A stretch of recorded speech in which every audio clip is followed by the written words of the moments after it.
آج کے سمپوزیم کا جو موضوع مجھے بتایا گیا وہ اردو شاعری کی شعریات ہے۔ آواز آپ تک آ رہی ہے سب؟ آ رہی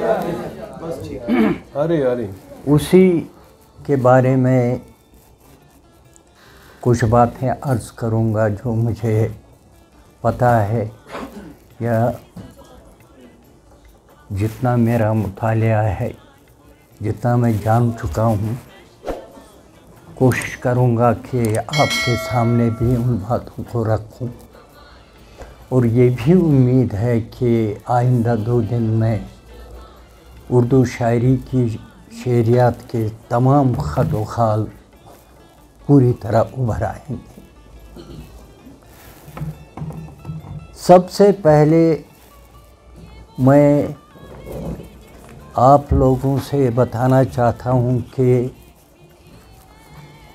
شاعری کسی بھی زبان کی ہو، اس کی بنیاد اس کی مخصوص رسومیات اور نظریہ کائنات پر ہوتی ہے۔ اب جب ہم اردو شاعری کی بات کرتے ہیں تو اردو کی کلاسیکی شاعری یعنی ہماری قدیم شاعری کو ہی ہم زیادہ تر کلاسیکی شاعری کہتے ہیں، اس کی جو رسومیات اور ان شعراء کا جو نظریہ کائنات تھا وہ سارا مستعار ہے عرب اور ایران سے، اور پھر جب جدید زمانے میں ہم نے قدم رکھا تو اس میں چند ہندوستانی عناصر بھی شامل ہوتے گئے، اور اب ایک سنتھیسس کی صورت میں عرب ایران کے عناصر تمام کمال موجود ابھی بھی ہیں، لیکن ان میں اب کچھ ہندوستانی عناصر بھی شامل ہو گئے ہیں۔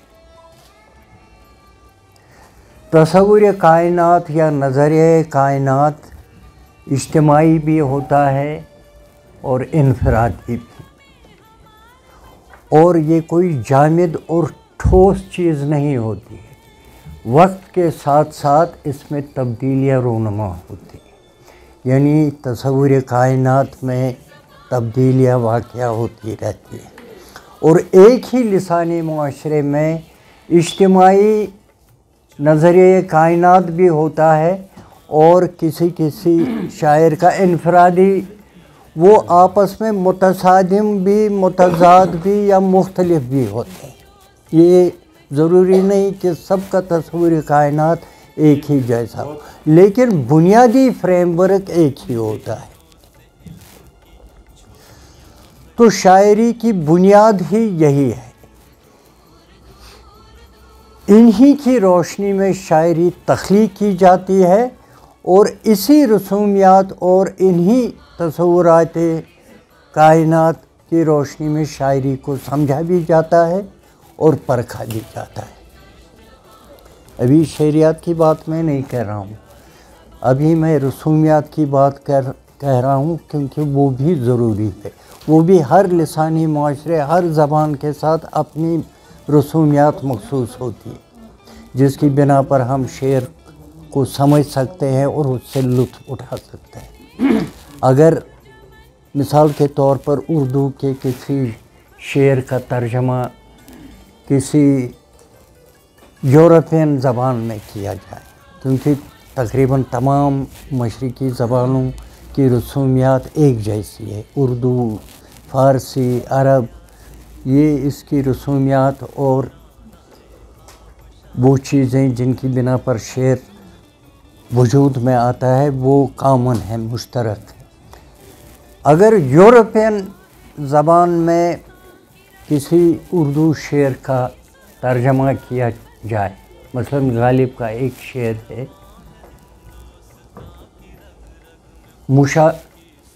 ہر چند ہو مشاہدہ حق کی گفتگو، بنتی نہیں ہے بادہ و ساگر کہے بغیر۔ اب ہم سب کو پتہ ہے غالب کیا کہنا چاہتا ہے۔ آپ دیوان حافظ کو اٹھا کر دیکھیں ایک بھی شعر اگر آپ اس میں سے نکال کے دیں جس میں شراب یا شراب کے انسلاخ کا استعمال نہ ہوئے ہوں تو وہ کمال ہے۔ میرے خیال میں ان کے پورے دیوان میں کوئی ایسا شعر نہیں نکلے گا جس میں شراب کے ذریعے یا شراب کے حوالے سے بات نہ کی گئی۔ شراب کے ذریعے کچھ اور کہا گیا ہے لیکن شراب کا ذکر موجود ہے، یعنی ان کے ہر شعر میں، ان کے ہر شعر کا مضمون تو شراب ہے لیکن مفہوم شراب نہیں ہے، کچھ اور، معنی کچھ اور، کیونکہ مضمون اور معنی ہم معنی چیزیں نہیں۔ اب اس کا ترجمہ مثال کے طور پر اگر ہم انگریزی میں کرتے ہیں تو غالب کہتا ہے کہ حق کی گفتگو میں باد و ساگر کے حوالوں کے بغیر بات ہی نہیں ہو سکتی، نہ میں کچھ سمجھا پاؤں گا نہ وہ سمجھیں گے، یہ کہنا چاہتا ہے۔ اب اگر انگریزی زبان میں اس کا ترجمہ کیا جائے اور وہ سمجھے گا کہ غالب یہ کہنا چاہتا ہے کہ اگر حق کی گفتگو بھی مجھے کرنی ہو میں کر ہی نہیں پاؤں گا تب تک جب تک 2-3 پیگ نہ چڑھا ہوں۔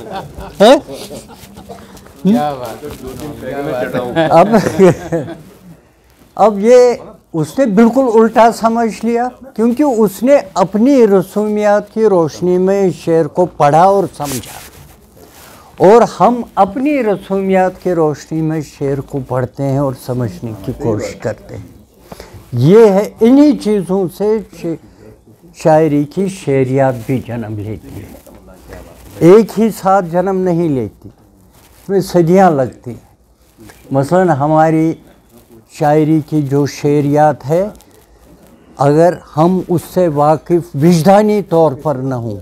ضروری نہیں کہ ہم نے کتابیں پڑھی ہوں، لیکن ہم وجدانی طور پر خود بخود یہ وراثت میں ہمیں ملتی۔ ہم اردو شعر جب پڑھتے ہیں تو اس کو کیسے سمجھنا ہے، اس سے کیسے لطف حاصل کرنا ہے، یہ مجھے وراثت میں ملا ہے۔ ہمیں پتہ ہے کہ کس استعارے کو کس طرح سے سمجھنا ہے، اس طرح نہیں سمجھنا جس طرح سے غالب کے استعارے کو انگریز نے سمجھ لیا۔ تو شعریات میں وہی استعارہ، کیونکہ کوئی شاعری اہم شاعری نہیں ہوتی ہے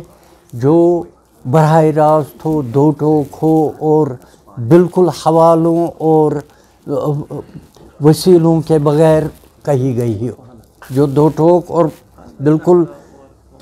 بلا واسطہ ہو۔ ہماری شاعری ہے ہی